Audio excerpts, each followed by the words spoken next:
sahabat-sahabatku dan rekan-rekannya Ibu di OSIS Muda Wijaya dalam acara LDK. OSIS Muda Wijaya SMA Negeri 6 Yogyakarta periode 2021. Anak-anakku, Bu Indah di LDK ini akan menyampaikan materi yang sebenarnya sudah kalian kuasai sejak awal. Dan Bu Indah yakin di antara kalian pasti sudah pernah melakukan apa yang akan disampaikan Bu Indah. Dari bentuk yang paling sederhana sampai yang bentuk kompleks. Anak-anak adalah anak-anak pilihan. Sehingga Bu Indah yakin dan percaya apa yang akan disampaikan Bu Indah ini nanti sudah kalian kuasai semua.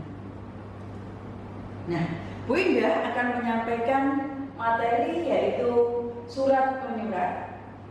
Di dalamnya ada proposal dan laporan pertanggungjawaban. Nah, akan Bu Indah mulai dari surat. Apa sih sebenarnya surat? Di antara kalian sudah sering membuat, sudah sering menerima. Tapi sebenarnya apa sih surat itu?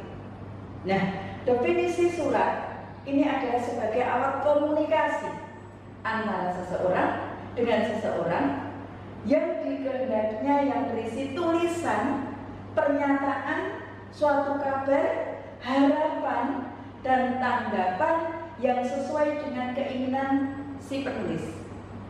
Dalam hal ini adalah pengurus OSIS. Sehingga ketika Anda menyampaikan surat, berarti Anda punya maksud menyampaikan ide, gagasan, tujuan tertentu melalui surat itu. Yang kedua, surat diartikan sebagai alat komunikasi untuk menyampaikan informasi secara tertulis, jelas. Yang namanya surat pasti ditulis oleh suatu pihak kepada pihak yang lain. Bisa individu, bisa lembaga, bisa organisasi. Nah, dalam hal ini kedudukan kita adalah sebagai organisasi. Organisasi di bawah lembaga SMA Negeri 6. Oleh karena itu, Bu Indah akan bicara tentang fungsi surat. Fungsi surat di sini apa? Yang pertama sebagai alat pemberitahuan. Yang kedua sebagai alat permintaan. Alat pemberitahuan contohnya apa? Ketika Anda membuat surat untuk memberitahukan adanya kegiatan dalam OSIS. Sarana permintaan Anda akan menggunakan alat, Anda akan menggunakan ruang, Anda akan menggunakan apa? Untuk peminjaman dan seterusnya. Itulah permintaan. Nah, buah pikiran, surat yang di dalamnya difungsikan sebagai buah pikiran. Berarti Anda ingin menyampaikan ide atau gagasan berkaitan dengan berikutnya. Lalu berikutnya sebagai sebuah alat pengingat. Apa maksudnya sebagai alat pengingat? Ketika Anda mungkin nanti di perjalanan dalam kegiatan OSIS kemudian ada suatu yang trouble, yang miss komunikasi dan seterusnya, masih ada bukti tertulis. Maka ini yang mengingatkan, oh iya ya, saya pernah menulis ini Bu, di sini Bu. Kayak ini sebagai alat pengingat. Yang berikutnya adalah sebagai bukti historis. Ini suatu ketika kita contoh, ketika kita sedang akreditasi. Nah, ini adalah bukti. Ketika kita kemarin di ulang tahun SMA Negeri 6, kita mengadakan lomba. Salah satunya adalah berbicara tentang sejarah SMA Negeri 6. Maka surat itu bisa dibuktikan sebagai alat historis. Kemudian yang berikutnya adalah sebagai pedoman kerja. Berikutnya, Bu Indah akan menyampaikan jenis surat. Bu Indah tadi sudah panjang lebar. Anda bisa menulis surat pribadi, resmi, dan niaga. Nah, karena kita bicara di sini dalam konteks lembaga, maka kita akan bicara tentang surat resmi. Kalau surat yang sifatnya pribadi, Bu Indah yakin Anda sudah sangat menguasai itu. Ya, entah itu ketika Bu Indah masih ingat pelajaran Bu Indah pergi ke rumah nenek, saya diminta untuk menuliskan surat kepada mengabarkan kondisi saya, keadaan saya, informasi di mana kepada nenek. Menulis surat untuk nenek itu pribadi, menulis surat untuk sahabat itu pribadi, menulis surat untuk pacar itu pribadi, tidak ada aturan di sana. Nah, itu tidak ada aturan yang mengikat ketika kita menulis surat pribadi. Kita mau ngomong apapun, ketika kita lihat siapa yang kita kirimi surat, kita bisa bebas. Yang kedua, surat resmi, siapa yang menggunakan itu? Bisa pribadi, bisa atas nama lembaga, tapi kita terikat oleh aturan. Ya, yang namanya surat resmi itu terikat oleh aturan. Di antaranya adalah satu, itu bagian surat. Dalam surat resmi ada yang namanya disebut kepala surat. Yang kedua, nomor surat. Karena nomor surat, kepala surat itu menunjukkan identitas siapa yang mengeluarkan surat itu. Yang kedua, nomor surat. Karena itu dikeluarkan oleh instansi atau lembaga, pasti itu terdokumentasi dengan baik. Oleh karena itu, perlu adanya nomor surat. Yang berikutnya, lampiran, yaitu berisi apa? Lembaran lain yang mengikuti surat itu. Kemudian yang berikutnya, hal itu apa yang menjadi maksud surat itu. Kemudian tanggal penulisan surat, bisa jadi ketika itu kita tidak mencantumkan tanggal, padahal itu surat itu tertanggal mestinya di bulan ini, bisa jadi akan diberikan bulan depan karena tidak ada tanggal. Oleh karena itu wajib hukumnya ketika itu yang mengeluarkan adalah lembaga atau surat itu sifatnya resmi, wajib hukumnya ada tanggal itu. Kemudian ada alamat yang dituju, pembuka, kemudian isi surat, penutup, lalu tembusan jika ada. Nah, ini Bu Indah contoh kecil tentang penulisan kepala surat. Ini yang sering sekali kita abaikan. Yang namanya kepala surat itu adalah identitas lembaga. SMA Negeri 6 Yogyakarta, Dinas Pendidikan Pemuda dan Olahraga dulu. Nah, kalau ini Kementerian Riset Teknologi dan Pendidikan Tinggi Institut Pertanian Bogor, Lembaga Penelitian dan Pengabdian kepada Masyarakat. Ini berarti nama lembaganya adalah penelitian. Ini dalam penulisan kepala surat ditulis semua menggunakan huruf kapital. Baru diikuti alamat lembaga. Telepon tidak boleh disingkat telep. Faksimil tidak boleh disingkat dengan fax. Kemudian jika ada alamat yang lain, Jalan C. Simanjuntak tidak boleh ditulis dengan JLN, tapi lengkap Jalan C. Simanjuntak. Loh, C-nya kok disingkat, Bu? C itu sudah lazim disingkat. Karena apa? Dari singkatan apa ya? Ya, itu. Jadi C. Simanjuntak boleh disingkat, tapi untuk identitas yang lain tidak boleh disingkat. Kita mulai dari yang pertama, yaitu penulisan tanggal surat. Ketika kita menggunakan kop atau kepala surat, maka yang kita gunakan adalah yang pertama. Yang pertama itu kita menggunakan kop. Mengapa tidak ada nama kota di situ? Karena sudah ada di kepala surat. Maka tidak perlu kita dalam tanggal mencantumkan nama kota. Nah, yang nomor 2, ketika kita menggunakan kop atau kepala surat, kita tidak boleh menggunakan nama kota. Bisa dipahami? Oke, kita masuk ke nomor surat. Ada 2 cara juga dalam penulisan nomor surat. Yang pertama, kita menuliskan nomor tanpa disingkat, dan yang kedua, no itu maksudnya, tapi jangan lupa cantumkan titik di belakang itu karena kita menyingkat, kita memendekkan, ada titik di belakang no. Tapi ketika di belakang itu kita tuliskan dengan nomor, maka tidak perlu ada titik, langsung titik dulu.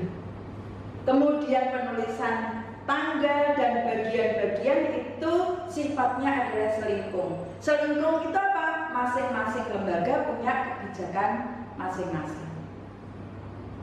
Seperti halnya contohnya di SMA 6 ada 4 divisi, ada 5 bahkan. Nanti ada TU sendiri mengeluarkan sendiri, humas sendiri, kurikulum sendiri, kesiswaan sendiri, sarana prasarana sendiri. Maka ini adalah kesepakatan selingkuh, kesepakatan sekolah mau menggunakan kode yang mana. Berikutnya lampiran. Dalam lampiran juga penulisannya sama. Boleh kita menggunakan kata lampiran, boleh juga kita menggunakan singkatan lam. Tapi jangan lupa ada titik di belakang. Nah, lampiran ditulis 1 berkas boleh? Boleh. Kemudian disebutkan jumlah lembarnya juga boleh. Yang berikutnya yaitu hal, yaitu mewakili isi dari surat itu. Apa yang ingin Anda sampaikan melalui surat itu? Misalnya adalah undangan rapat, pemberitahuan, pengambilan rapor, pelaksanaan korban, dan seterusnya. Nah, berikutnya alamat surat. Surat itu Anda tujukan kepada siapa? Yang terhormat jangan lupa. Karena kita sifatnya resmi, maka kita tidak boleh menggunakan kata selain yang terhormat. Yang tercinta boleh tidak, Bu? Sangat tidak boleh. Ya. Kemudian yang terhormat titik Bapak Subagio SPD, Jalan Sudirman 2. Jalan tidak boleh disingkat. Tidak perlu mencantumkan nomor. Jalan C Simanjuntak 2. Tidak usah jalan C Simanjuntak nomor 2. Tidak perlu. Yogyakarta tanpa tanda baca. Mudah-mudahan bisa dipahami. Bu Indah lanjut. Berikutnya kita masuk ke bagian surat, yaitu salam pembuka dengan hormat, di belakangnya salam, koma, maaf. Terus kemudian ini hormat kami itu letaknya di paling bawah setelah isi, kemudian kita masuk ke pembuka. Di dalam pembuka surat berisikan kata pengantar apa yang ingin kita sampaikan. Kemudian isi itu adalah inti surat. Kemudian penutup itu pada bagian penutup di dalamnya surat tidak perlu diakhiri dengan kata demikianlah dan seterusnya. Tapi demikian pemberitahuan kami, demikian permohonan kami, demikian undangan kami sampaikan atas kehadiran Bapak Ibu. Tidak boleh atas kehadirannya. Mengapa? Nya itu kata ganti orang ketiga. Sedangkan kita memberikan surat, kita sebagai orang pertama pengirim, yang diberi surat itu adalah orang kedua. Nya kata ganti orang ketiga, maka tidak boleh digunakan sebagai penutup surat. Nah, bagian berikutnya adalah pengirim. Pengirim biasanya ditutup dengan hormat kami. Mengapa hormat kami? Karena Anda atas nama lembaga atau instansi, bukan atas nama pribadi. Nah, hormat kami Prasetya Dwi SPD, hormat kami Dr. Andes Sugianto. Setelah itu kita lanjutkan dengan tembusan surat. Perlu tidak semua surat itu ada tembusannya? Tidak perlu. Tidak semua surat perlu tembusan. Nah, tembusan itu untuk apa? Tembusan surat merupakan bagian di dalam surat yang menunjukkan pihak yang juga perlu mengetahui kegiatan kita. Misalnya, OSIS mengadakan kegiatan, kepala sekolah diberitahu, Puskesmas diberitahu, Kecamatan Gondokusuman diberitahu. Oleh karena itu di bawah surat di sini tembusan bisa 2, 3, 4. Baik, materi surat mudah-mudahan sudah bisa dipahami dari awal hingga penutupnya. Nah, Bu Indah akan melanjutkan ke proposal. Nah, proposal kalian sudah sering sekali membuat dan nyatanya ada uangnya. Tidak mengikuti aturan yang tertulis di situ, tapi Bu Indah berkewajiban untuk menyampaikan proposal seperti apa sih yang seharusnya dibuat oleh lembaga yang resmi. Proposal itu apa sih? Proposal adalah sebuah tulisan yang dibuat oleh si penulis yang bertujuan untuk menjabarkan atau menjelaskan kegiatan kepada pembaca, individu, bisa perusahaan atau organisasi, sehingga memperoleh pemahaman mengenai tujuan tersebut lebih mendetail, lebih rinci. Diharapkan dari proposal tersebut dapat memberikan informasi sedetail mungkin kepada si pembaca, sehingga akhirnya memperoleh persamaan visi, misi, dan tujuan. Proposal merupakan suatu program kegiatan yang sifatnya sebagai usulan. Maka sering sekali proposal diminta terlebih dulu sebelum kegiatan itu dilaksanakan. Nah, sekarang berlomba-lombalah nanti untuk mencermati proposal yang seperti apa yang nantinya dikehendaki oleh sekolah. Nah, proposal merupakan usulan tertulis untuk melakukan suatu kegiatan yang ditujukan kepada pihak tertentu. Jadi asumsi kita jangan dipersempit dengan proposal mesti berkaitan dengan dana. Salah. Proposal itu bisa pengajuan lalu mendapatkan persetujuan. Nah, isi dan tujuan proposal. Yang pertama apa? Memiliki struktur dan logika yang jelas. Sehingga kalau pengen proposalnya nanti segera di ACC ini, maka berpikirlah, menggunakanlah struktur lalu pola pikirnya yang jelas, tidak bisa diterima oleh akal atau logika. Hasil kegiatan itu terstruktur. Apa yang nantinya yang ingin dicapai? Apa yang ingin dilakukan dari proposal itu? Rumusan jenis kegiatan secara jelas, inovatif, terperinci, dan betul-betul dapat dikuasai atau dikerjakan. Hubungan kegiatan dengan dana yang diperlukan harus rasional dan tidak mengada-ada. Jadi antara proposal yang kalian ajukan dengan kegiatan yang akan Anda laksanakan hendaklah seimbang. Oke, kita masuk pada sistematika proposal. Yang pertama yaitu halaman judul, berisi judul kegiatan, lokasi dan waktu penyelenggaraan kegiatan, dan penyelenggara yang berinisiatif merencanakan kegiatan tersebut. Yang kedua yaitu latar belakang, berisi alasan mengapa kegiatan itu direncanakan. Yang berikutnya adalah tujuan dari kegiatan, berisi tentang alasan mengapa, untuk apa kegiatan itu dilaksanakan. Nah, tujuan dapat terdiri dari minimal satu tujuan atau lebih yang berurutan dari tujuan yang paling penting hingga tujuan yang kurang penting. Jadi kita balik logika kita, yang paling penting kita tonjolkan, kemudian diikuti oleh kegiatan-kegiatan yang insidental.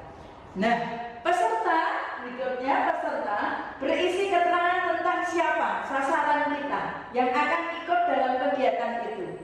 Yang berikutnya adalah susunan acara, yang berikutnya rencana anggaran, ke-10-nya adalah penawaran kerjasama. Nah, ini proposal jika tujuan Anda adalah ingin mencari dana. Berikutnya adalah kepanitiaan, itu masuk dalam lampiran dan acara. Nah, kapan proposal itu dibuat?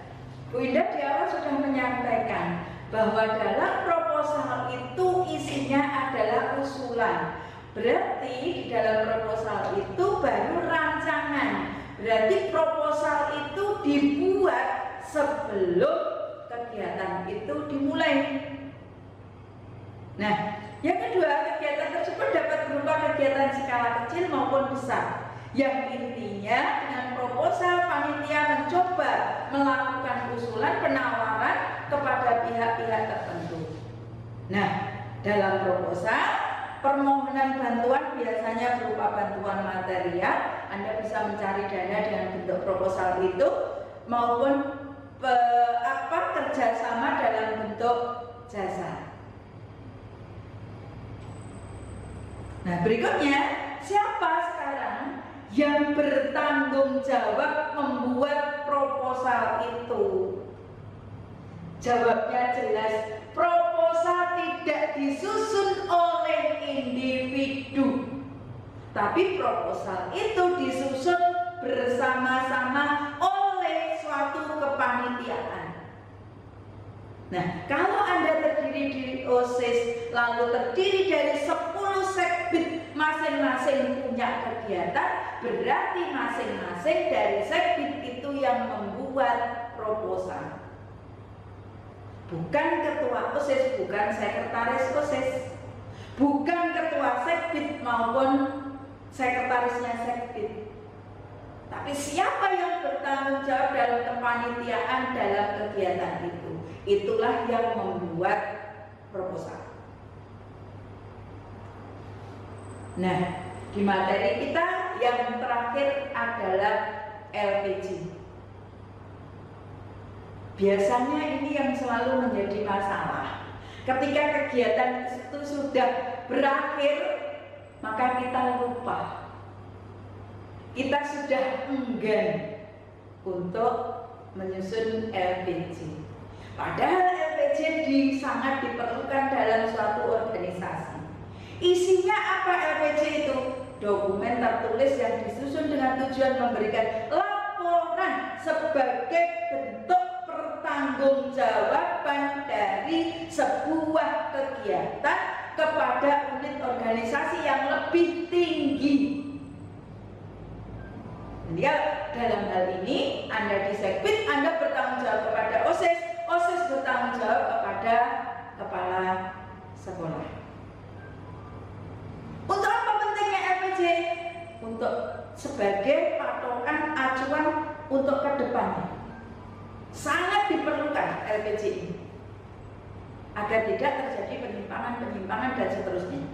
Apa yang sudah Anda lakukan, apa yang belum Anda lakukan sebagai alat evaluasi.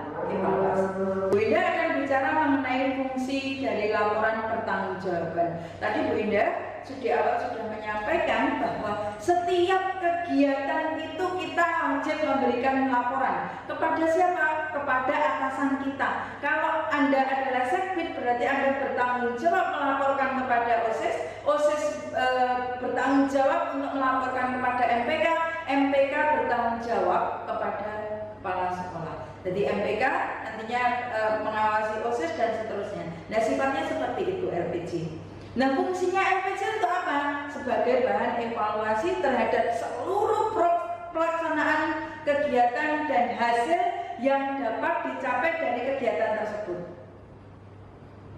Yang selanjutnya dijadikan sebagai pertimbangan bagi perbaikan dan peningkatan kualitas pelaksanaan kegiatan di masa yang akan datang. Nah, dalam laporan biasanya berisi juga tentang laporan keuangan. Ini yang biasanya menjadi momok bagi kalian, sehingga malas-malasan untuk membuat LPG. Berikutnya adalah laporan kegiatan. Nah, tujuan dari pembuatan LPG itu apa? Sebagai pengukur kemampuan serta untuk mempertanggungjawabkan hasil kerja pelaksanaan. Yang kedua, menjelaskan secara rinci kronologis kegiatan, pra-kegiatan, saat pelaksanaan, dan pada akhir pelaksanaan. Yang berikutnya, mengetahui kendala serta kekurangan-kekurangan yang dihadapi oleh pelaksana. Yang berikutnya menjadi masukan atau saran untuk pelaksanaan kegiatan berikutnya agar dapat meningkatkan kualitas serta tidak mengulangi kesalahan dan kekurangan yang pernah dilakukan pada kegiatan sebelumnya. Yang berikutnya adalah mempertanggungjawabkan keuangan kegiatan sehingga dana masuk dan keluar dapat diketahui secara rinci. Nah, sistematikanya seperti apa untuk LPG? Yang pertama yaitu pendahuluan. Isinya apa? Memberikan gambaran tentang latar belakang diadakannya kegiatan itu. Yang kedua, proposal. Yang ketiga, isi laporan tentang pelaksanaan dan seterusnya. Yang berikutnya yaitu evaluasi. Yang kelima, penutup, kesimpulan dan saran. Yang keenam, lampiran. Itu Bu Indah menyampaikan sekilas tentang proposal dan LPG. Pada intinya, pada kegiatan OSIS 2020-2021 akan banyak mengalami kita tidak bisa bertatap muka, kita belum bisa untuk melaksanakan kegiatan secara nyata, tapi bisa kita laksanakan melalui online dan seterusnya. Nah, itu kira-kira yang Bu Indah sampaikan. Terima kasih atas perhatian kalian. Sukses untuk kalian dan jangan lupa jaga iman, imun, dan aman. Iman senantiasa kita berdoa supaya kita dijauhkan dari bencana, musibah, masalah, sakit, dan seterusnya. Imun, tingkatkan imunitas kita, jaga kesehatan, makan yang cukup, ikuti protokol kesehatan, maka aman. Semangat menjalankan tugas OSIS periode 2020-2021. Sukses untuk kalian.